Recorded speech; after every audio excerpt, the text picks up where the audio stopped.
사마천 청년을 만나다 사마천 청년을 만나다 7번째 시간입니다. 예.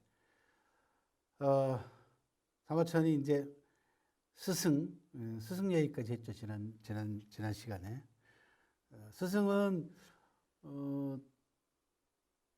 두 분이 계신다. 두 사람이 아니라 차원적으로 놓고 봤을 때 이 현실 속에서 안 계시는 역사 속에 스승이 있고 당대 살아계시는 스승이 있을 수 있다. 그런 말씀을 드렸어요.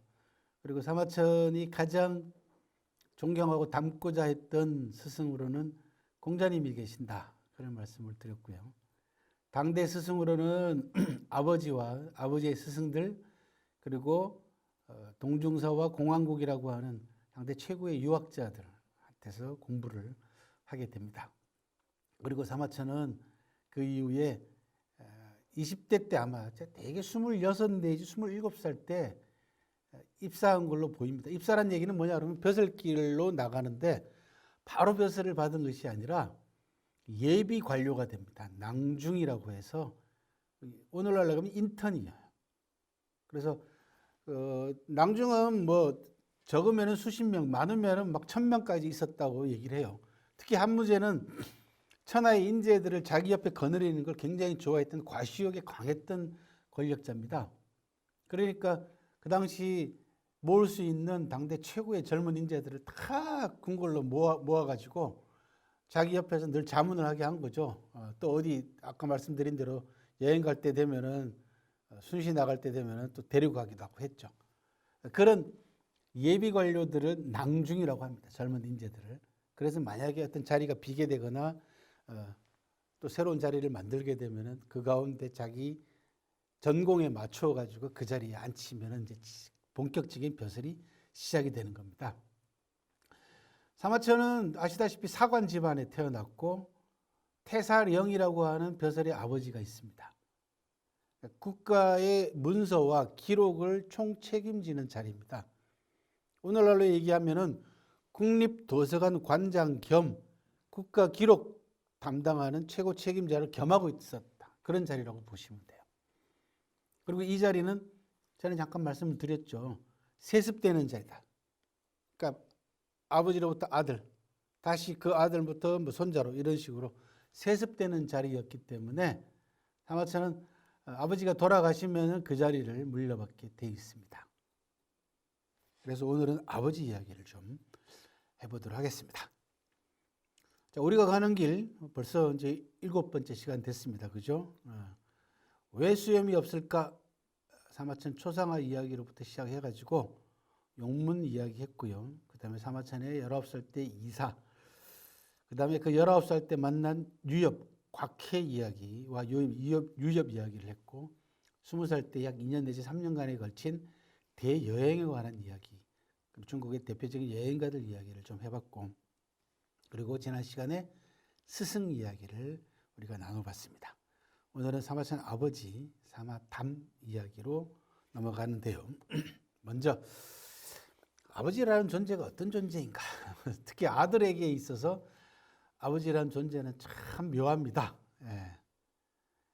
그리스 로마 신화를 비롯해서 서양에 나오는 아버지와 아들의 관계를 놓고 보면은 컴플렉스가 작동하기도 하고 또 사회적 관계에 있는 사이다. 이런 얘기를 하기도 합니다. 또는 뭐 심지어는 경쟁 관계이기도 하다라고 하는 소위 얘기하는 심리학 쪽에서 얘기하는 그런 이야기도 많이 나오긴 합니다만은 부모라고 하는 관점에서 아버지라는 존재를 바라보면서 제가 몇 가지 유명한 명언들을 좀 가져와 봤습니다. 불경에 나오는 이야기에는 부모를 이렇게 얘기를 합니다. 내 목숨이 있는 동안은 자식의 몸을 대신하길 바라고 내가 죽은 뒤에는 자식의 몸을 지키길 바라는 존재가 부모다. 프랭크 클락은요, 아버지는 그의 아들이 자신이 되려고 했던 좋은 사람이 되기를 기대하는 사람이다. 알렉산드라 레이랜드는요, 아버지는 아들을 결코 포기하지 않는다. 아버지는 자신이 되려고 했던 사람이 되는 법을 아들에게 가르치기 위해 노력한다. 좀 현대적인 이야기도 있습니다. 타이거 셔로프라는 사람은 모든 아들의 슈퍼히어로는 아버지다. 슈퍼맨과 배트맨을 합친 것 같은 존재, 이렇게 얘기하기도 했습니다. 사마천에게 있어서 아버지는 대단히 특별한 존재였습니다. 대개 어머니 이야기가 나올 법도 한데 사마천이 남겨놓은 기록에는 어머니 이야기는 단 한 글자도 없습니다.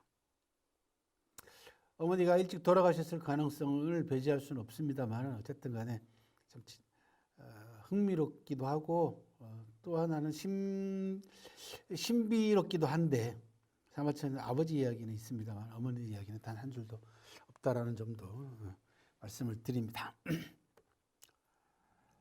자, 지금까지 사마천 복습해보면 이렇습니다. 천은 용문에서 태어났다. 황하의 북쪽 용문산의 남쪽에서 농사를 짓고 가축을 키우며 자랐다. 10살 때 고문을 배우기 시작했고 19살 때 장안 근처 무릉으로 이사를 했고요.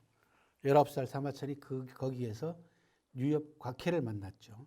20살 때는 남쪽으로 여행했다라고 하는 남쪽뿐만 아니라 동서남북 다 여행합니다. 여행에 대한 기록을 얘기를 했고 그 다음에 지난 시간에 여행에서 돌아와서 스승들을 만난 그런 이야기까지 했습니다.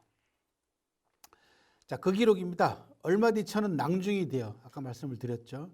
조정의 명에 따라 서쪽으로 파촉 이남 방면을 남쪽으로는 공작, 곤명, 오늘날로 얘기하면 사천성하고 운남성 지역을 공략하고 돌아와 보고했다라고 그런 기록이 나옵니다. 그러니까 정식으로 태사령에 취임하기 전에 사마천은 낭중의 신분으로 지역을 저 남쪽 지역을 서남쪽 서남이 오랑캐 땅을 순시하고 살피고 그쪽 사람들하고 이런저런 정책이라든지 또는 중앙정부의 명령 같은 것을 전달해서 그쪽 사람들을 이렇게 다독거리고 온 그 이야기를 하고 있습니다. 오른쪽 그림은 사마천이 서남이 지역을 방문해가지고 이색적인 풍물을 관람하고 있는 모습입니다.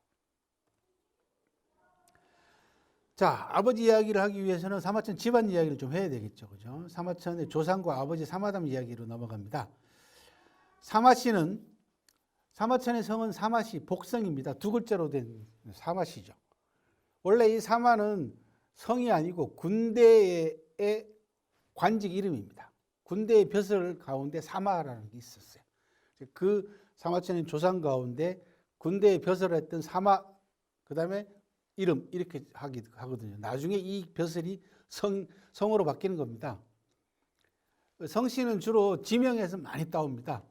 중국에 보면은 뭐 정나라라든지 당이라든지 이런 지명들이 있잖아요. 그죠?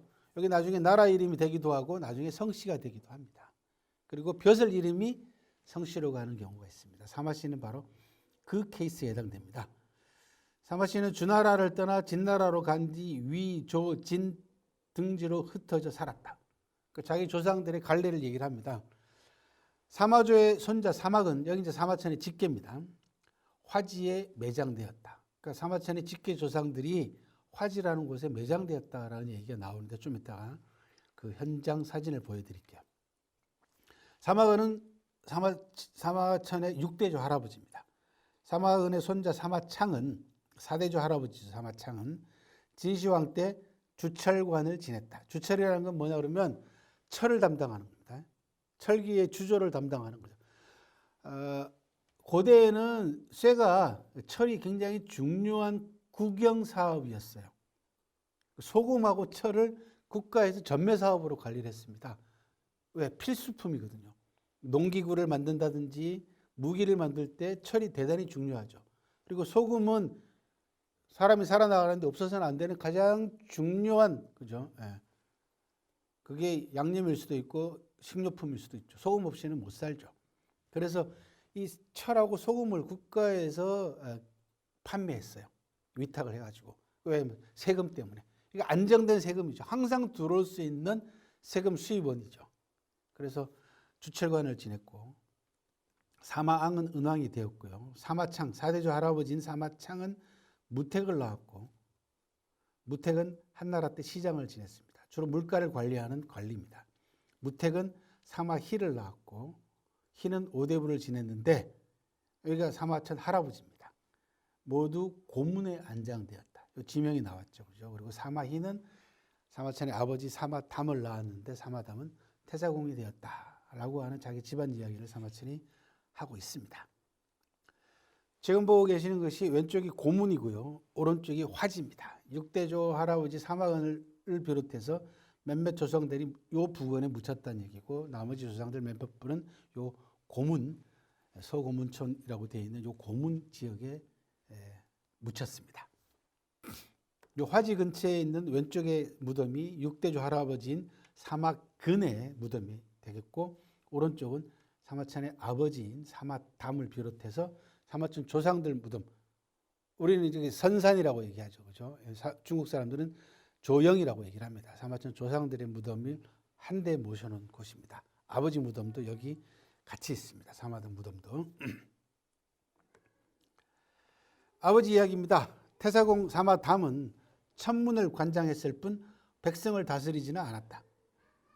즉 천문만 관장했지 정치는 하지 않았다는 얘기입니다. 행정 이런 건 하지 않았다는 얘기죠.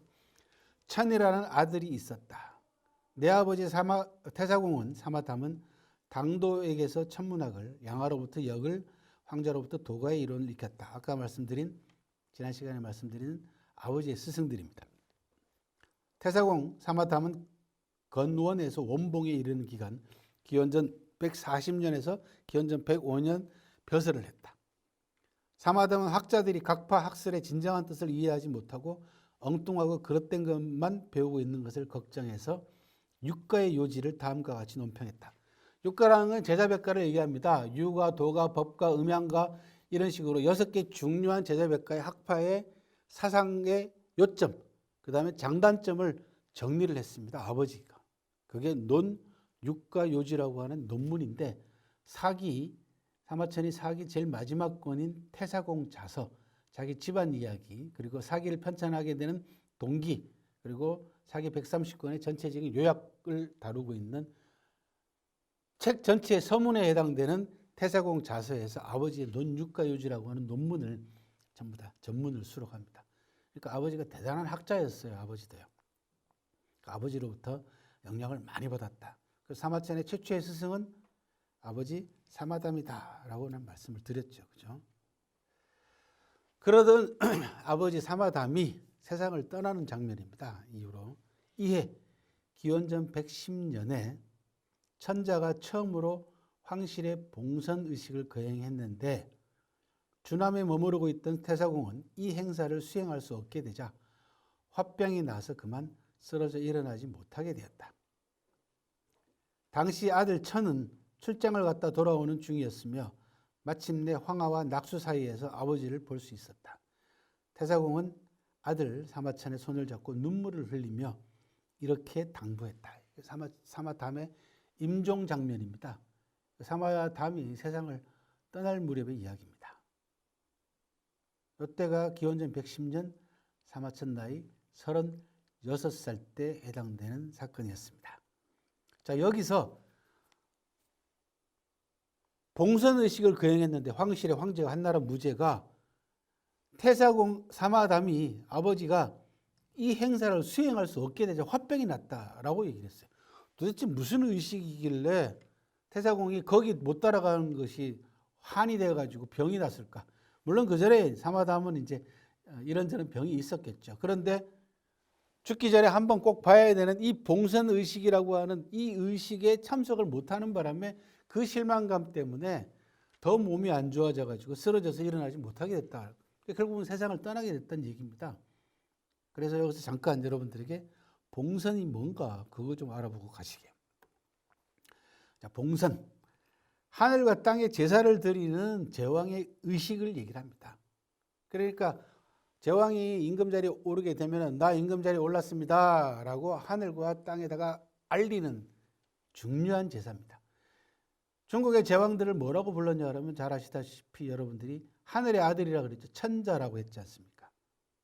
그러니까 뭐 오늘날로 얘기하면 종교 의식하고도 어느 정도 맞물려 있는데 정확하게 종교 같은 건 아니고 자기 자신의 권위와 그 다음에 제왕이라는 세속의 최고 통치자의 지위를 확고하게 다지는 의미에서 사람들에게 그걸 보여주기 위해서 하늘을 끌어들인 겁니다. 그걸 천명이라고 얘기를 합니다. 하늘의 명령이다. 나는 천명을 받은 천자다. 그런 이야기입니다. 그러니까 백성들이요, 무무백관들이 모두 나에게 복종해라 라는 거죠. 그거를 의식을 통해 가지고 확인시키는 그 행사가 바로 봉선제라고 하는 제사의식입니다. 봉은 하늘에 드리는 제사고 선은 땅에 드리는 제사입니다. 이 봉선의식은 춘추시대 때부터 시작되었다. 기록상으로는 그렇게 나옵니다. 그리고는 그 이후로 끊임없이 봉선의식을 황제들이 거행을 했는데요. 그 가운데 가장 대표적인 인물이 진시황과 지금 한나라 무제가 되겠습니다. 이 봉선의식으로서 가장 권위가 있는 주로 산에 올라가 가지고 하늘에 드리는 제사거든요. 산에서 지냅니다. 그 가운데 가장 대표적인 산이 태산입니다. 중국 사람들이 가장 동쪽에 있는 산동성에 있는 태산을 가장 산 가운데서 신성시했어요. 중국은 오악숭배라고 해가지고 5산을 에다가 천자들이 제왕들이 제사를 지냅니다. 오악숭배 사상입니다. 동서남북중 이렇게 얘기를 합니다. 여러분들 많이 들어보셨을 거예요. 동쪽이 태산입니다. 이 태산은 춘추 전국시대 때부터 제나라의 방사들이 항상 신비로운 산으로 신비화시킨 산이에요. 그러다 보니까 역대 제왕들이 태산이 가장 신성스러운 산으로 여겨서 거기서 봉선제를 지냈다는 겁니다.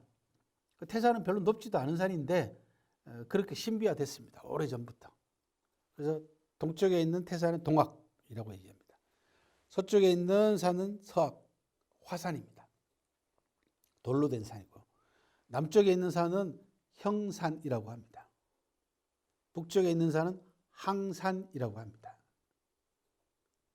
산서성에 있고 서악, 화산은 섬서성에 있고요. 남악, 형산은 호남성에 있습니다. 그리고 중악, 가운데에 있는 중악은 숭산입니다. 이건 하남성에 있습니다. 이 중악 숭산의 밑에 있는 유명한 절이 소림사라는 절입니다. 이렇게 오악숭배 사상이 있는데 그 가운데서도 가장 권위 있는 봉선이라고 하는 제사를 드리는 산은 태산입니다. 그래서 최근에 태산에 관광을 가게 되면요, 그 태산 밑에서 봉선제에 관계되어 있는 저런 공연을 합니다. 여러분들 바탕에 사진을 보시면 이 황제가 태산에 와가지고 이런 제단을 만들어 놓고 아주 거창하게 제사를 지내는 모습을 재현하는 그런 공연도 나왔습니다. 이 봉선제에 아버지 사마담이 수행을 못합니다. 왜 못하냐 그러면 봉선제의 의식 과정을 절차를 놓고 막 서로 조정 대신들이 싸웁니다. 그래가지고 한 무제가 화가 나가지고 그럼 니들 오지 마라 이렇게 된 거예요. 그래서 결국은 사마담이 거기에 참석을 못합니다. 물론 건강상의 이유도 있었던 걸로 보입니다. 그래서 화병이 나서 쓰러졌고 결국은 일어나지 못하게 됩니다. 그리고 세상을 떠나게 되는데 마침 출장 갔다가 돌아오면서 사마천이 아버지의 임종을 직접 자기가 맞이하게 됐습니다. 다행히 돌아가신 다음이 아니고 돌아가시기 전에 아버지를 만나게 되는 그 장면이 지금 좀 전에 소개해드렸던 장면입니다. 봉선제가 거행되는 태산 모습 한번 보시게요. 겨울철의 태산의 모습입니다. 자, 태산에 올라간 분들이 많아요. 왼쪽 윗사진을 보시면은 공자소 천하처 이렇게 공자가 태산에 올라서 보니 천하가 작아 보이더라라고 하는 그런 기록이 있어요. 그래서 공자님께서도 태산에 올랐고요. 가운데 있는 고등봉대라고 하는 곳은 진시황이 태산에 올라가지고 올랐던 장소에 남아 있는 비석이고요. 왼쪽에 보면 무잡이라고 합니다. 글자가 없어요. 이 글자가 없는 비석은 한나라 무제가 태산에 올라와 가지고 봉선제를 지내고 남겨놓은 비석이라고 얘기를 해요. 그 왜 글자를 안 새겼냐? 나의 공적은 글로는 다 쓸 수 없다라고 하는 그런 아주 오만한 그런 생각이 들어가 있다라고 하는 그런 무잡입니다. 그리고 오른쪽에 있는 요 비석은요, 태산각석비라고 해서 진시황이 태산에 올라가서 봉선제를 지내고 자기의 공적을 갖다가 비석에다가 기록을 한 게 일부 실물이 남아 있습니다. 나머지 글자들은 다 떨어지고 지금 몇 글자밖에 안 남아 있어요. 이 글 문장을 짓고 쓴 사람은 이사로 알려져 있습니다. 그 이후로도 많은 황제들이 이 봉선제를 지냈는데요. 그 이후 황제들은 태산까지 올라가지 않고 태산 밑에다가 제사를 지내는 사당을 하나 만듭니다. 그걸 대묘라고 합니다. 지금 보고 계시는 것이 대묘의 천왕전이라고 하는 곳인데 여기에서 제사를 지냈다라고 합니다. 에피소드 하나 말씀을 드리면요. 진시황이 태산에 올라서 봉선제를 지내고 내려오다가 갑자기 비를 만났대요. 소나기가 내려가지고 그 비를 피하려고 하는데 마침 소나무 한 그루가 있어가지고 그 소나무 밑에서 비를 피했답니다. 그래서 고마워가지고 진시황이 그 소나무에다가 벼슬을 줬대요. 오대부라고 하는 벼슬을 줬답니다. 그래서 여기 보시면 오대부송이라고 되어 있죠. 믿거나 말거나 뭐 진시황이 2200여 년 전의 사람인데 이 소나무가 2000년 넘었는지는 잘 모르겠네요. 그죠? 어쨌든 간에 그런 전설도 전해져 내려오는 곳이 태산입니다. 자, 세상을 떠나기 전에 아들 사마천을 만난 아버지 사마담이 이렇게 유언을 남깁니다. 우리 선조는 주나라 왕실의 태사를 지냈다. 그 뒤로 쇠퇴했는데 내 세대에 와서 끊어지는 것이 아닌지 모르겠다. 하지만 내가 다시 태사가 된다면, 태사령이 된다면 우리 선조의 유업을 이룰 수 있을 것이다. 내가 죽더라도 너는 틀림없이 태사가 되어야 한다. 태사가 되거든 내가 하고자 했던 논절을, 역사책을 잊지 않도록 해라. 그런데 내가 태사령이란 자리에 있으면서도 그것을 기록으로 남기지 못해 천하의 역사를 폐기하기에 이르렀구나. 즉 한나라가 건국되고 난 다음에 다양한 자료들이 쌓이고 수많은 공신들의 업적들이 있는데 그걸 전부 다 내가 기록을 다 모아놨는데 내가 그걸 쓰지 못했다라는 겁니다. 나는 이것이 너무 두렵다. 그러니 너는 이런 내 심정을 헤아려서 역사책을 써라. 그런 유언을 남깁니다. 아버지가. 이게 아버지의 유언입니다. 사마천이 눈물을 흘리면서 아버지에게 약속을 합니다. 저는 머리를 떨구고 눈물을 흘리면서 소자가 비록 못났지만 아버님께서 정리하고 보존해온 중요한 기록들을 빠짐없이 다 편찬하도록 하겠습니다. 라고 대답을 했습니다. 아버지에게 약속을 한 거죠. 아버지 유언에 따라서. 자, 왼쪽 아버지 사마담의 무덤이고 앞쪽에 서 있는 것이 묘비석입니다. 아버지를 따라서 13살 때부터 여행을 다녔고 10살 때는 고문을 배웠죠. 가장 유력한 설은요. 20살 때 천하 여행도 아버지 사마담이 권유한 걸로 학자들은 보고 있습니다. 아버지와 아들의 관계, 아버지 사마담과 아들 사마천의 관계에 대해서 어떤 학자는 뭐라고 얘기하냐면 아름다운 공범이다 이렇게 얘기를 하기도 합니다.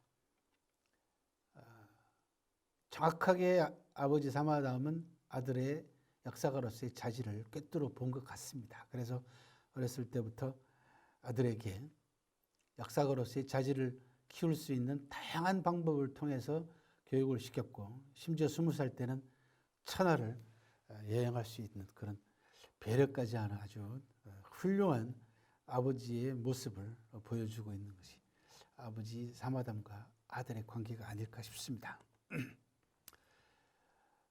사마천은 우리가 계속 제가 말씀드렸습니다만 궁형을 자청해가면서까지 역사서를 완성하려고 극단적인 선택까지 했지 않습니까? 궁형을 자청하면서까지 사마천이 역사서를 완성하려고 했던 그 동력은 무엇일까? 원동력은 무엇일까? 도대체 왜 그렇게까지 했을까? 그 이유를 쭉 생각을 해보니까요. 첫 번째는 복수심입니다. 뭐 역사책으로서 복수를 하냐고 얘기하실지 모르지만 사마천은 억울하게 사형 선고를 받았습니다. 그리고 자기가 옥에 갇혀 있는데도 불구하고 아무도 자기를 위해서 변호도 해주지 않습니다. 그래서 인간이라는 게 저런 존재인가? 과연 인간의 본질이 저런 것인가라는 부분에서 사마천이 회의를 품었죠. 깊이 의심을 합니다.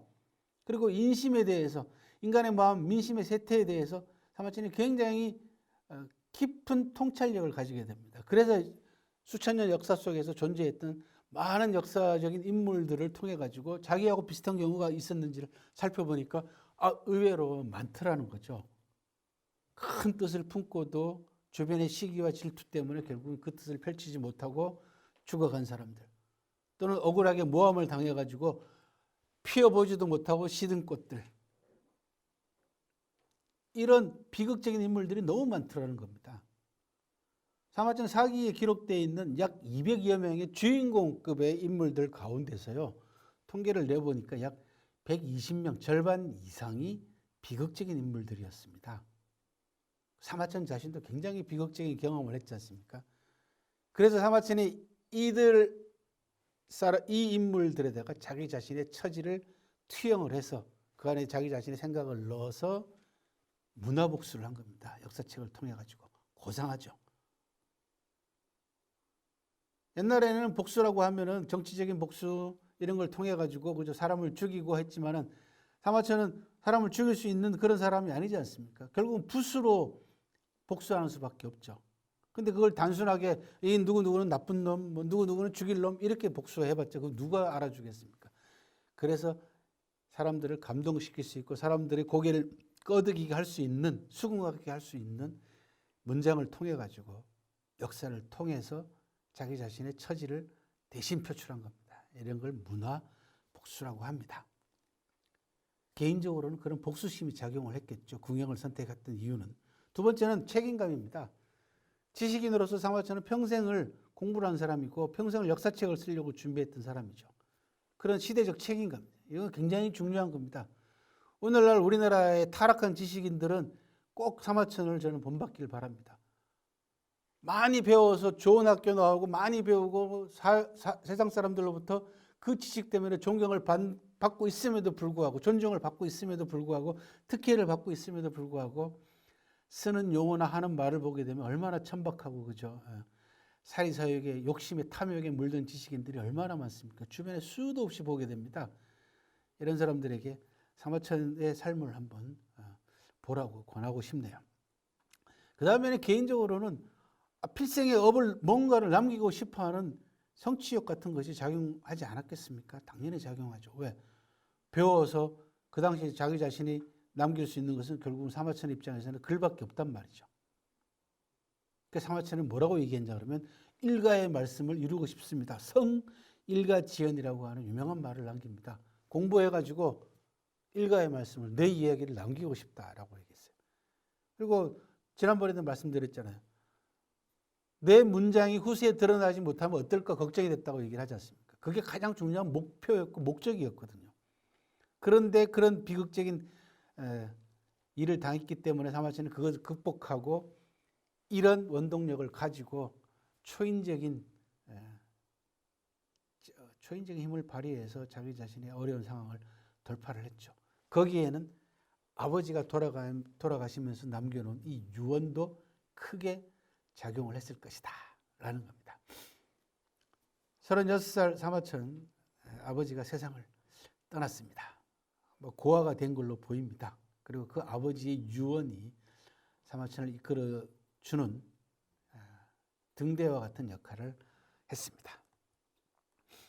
제7강 아버지 사마담의 죽음 장면을 중심으로 해서 아버지가 사마천에게 미친 영향, 그리고 아버지 사마담의 아들을 정확하게 볼 줄 알았던 안목, 이런 부분들에 관한 이야기로 이끌어봤습니다.